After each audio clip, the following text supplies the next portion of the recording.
بسم اللہ الرحمن الرحیم۔ السلام علیکم 7 کلاس عزیز طلباء، امید کرتی ہوں آپ خیریت سے ہوں گے اور دل لگا کے پڑھ رہے ہوں گے۔ آج ہمارا اردو بے کا دوسرا لیکچر ہے۔ اس میں ہم ضرب الامثال کے بارے میں جانیں گے کہ ضرب الامثال کیا ہیں۔ ضرب الامثال ہمارے پاس دو لفظوں کا مجموعہ ہے، ضرب اور امثال۔ ضرب کا مطلب ہے بیان کرنا، ٹھیک ہے، اور امثال مثال کی جمع ہے۔ مراد یہ کہ مثالیں بیان کرنا، یہ مثالیں بہت خاص ہوتی ہیں۔ مثال میں موجود ہم چند الفاظ کے پیچھے ایک مکمل کہانی ہوتی ہے، یعنی آپ کے پاس جو الفاظ ہیں، چند الفاظ، ان کے پیچھے ایک مکمل قصہ ہے، کہانی ہے، اور ضرب المثل سن کر پورا قصہ یا کہانی یاد آ جاتا ہے اور اس کے خاص معنی ہوتے ہیں۔ آئیے آپ کی کتاب سے اس کی پڑھائی کرتے ہیں۔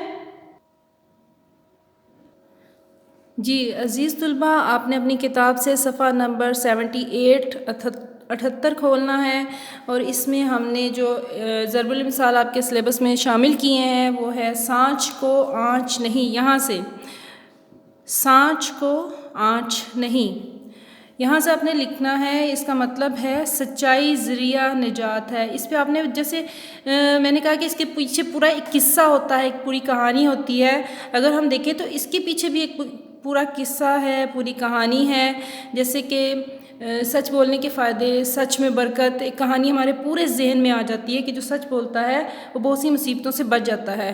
تو اس کا مطلب یہ ہوگا کہ سچائی ذریعہ نجات ہے۔ اسی طرح اگر ہم دیکھیں تو اگلا ہمارا ضرب الامثال جو ہے وہ یہ ہے کہ کوئلوں کی دلالی میں منہ کالا، یعنی کہ اگر ہم برے لوگوں کے ساتھ بیٹھیں گے تو ہم بھی برے ہی کہلائیں گے۔ صحبت کا اثر بہت پڑتا ہے، اچھی صحبت میں بیٹھیں گے تو اچھے کہلائیں گے، آپ اچھے ماحول میں رہیں گے۔ کوئلوں کی دلالی میں منہ کالا، اس سے مراد ہے برے کاموں کا نتیجہ بدنامی ہے۔ ایک پوری کہانی، ایک پورا قصہ، ایک پورا ماحول ہمارے ذہن میں آ جاتا ہے۔ ضرب الامثال سے یہی مراد ہے کہ آپ ایک پوری کہانی آپ کے ذہن میں گھوم جاتی ہے۔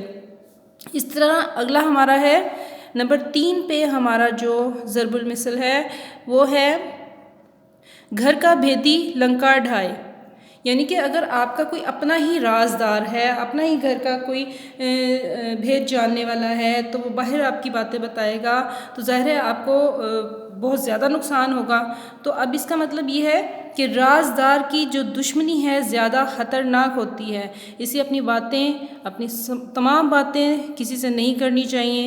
اگر آپ کسی کو رازدار بناتے ہو تو اس پہ یقین نہیں کرنا چاہیے کہ وہ واقعی میں آپ کا رازدار ہے۔ میں بھی ہو سکتا ہے کہ وہ کسی موقع پہ آپ کو آپ کے رازوں سے ہی نقصان پہنچا دیں۔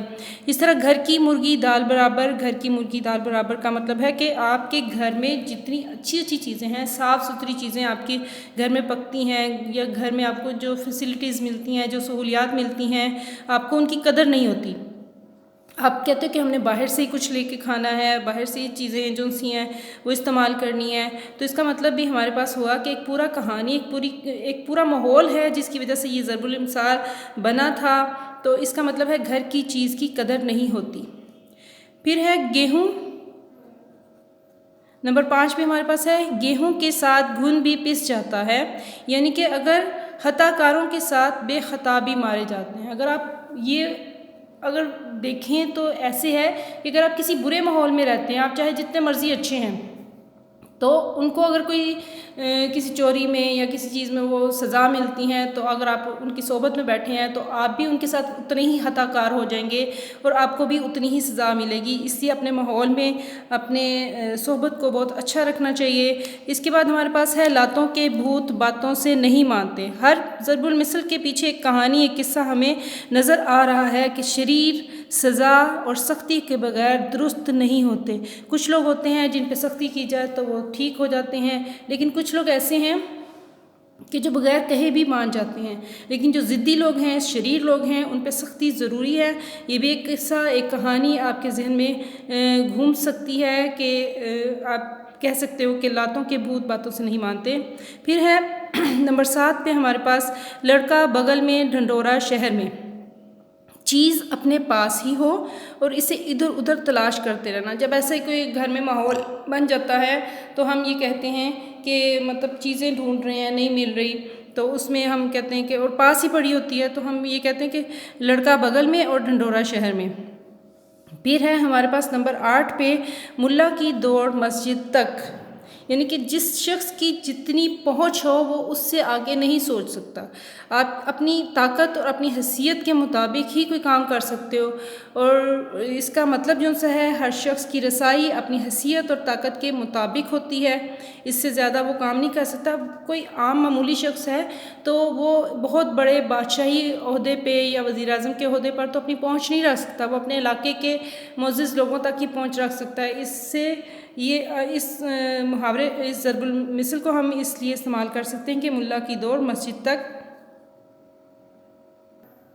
آخری ہمارے پاس ضرب المثل جو سی ہے اس میں ہے ناچ نہ جانے آنگن ٹیرا، یہ جو ہے نمبر 9 پہ ہے، اور یہ آخری ہماری ضرب المثل ہے۔ اس میں مراد یہ ہے کہ یہ اس شخص کے بارے میں بولتے ہیں جو کوئی کام تو نہ جانتا ہو لیکن یوں ہی ہیلے بہانے کر دے، کہ مطلب مجھے سب کچھ آتا ہے لیکن جب عملی طور پہ کرنے کا وقت آئے تو وہ بالکل صفر ہو، اسے کچھ نہیں آئے۔ جی عزیز طلباء، آپ ضرب الامثال کا مطلب اور اس کا مفہوم سمجھ چکے ہوں گے کہ ضرب الامثال کیا ہیں۔ ضرب الامثال اور محاورات میں کچھ فرق ہوتا ہے، ٹھیک ہے۔ محاورات جو سے ہیں وہ اپنے اصل لفظوں کے بجائے مجازی لفظوں میں استعمال ہوتے ہیں، اور ضرب الامثال جو سے ہیں ان میں فرق یہ ہے کہ ان کے پیچھے ایک قصہ ہوتا ہے، ایک کہانی ہوتی ہے۔ امید کرتی ہوں کہ آپ ان ضرب الامثال کو بہت اچھے طریقے سے یاد کریں گے اور ان کا مطلب بھی سمجھیں گے، اور اپنے کاپی کے کام میں بہت خوش خط کر کے کریں گے۔ اپنا خیال رکھیے گا۔ اللہ حافظ۔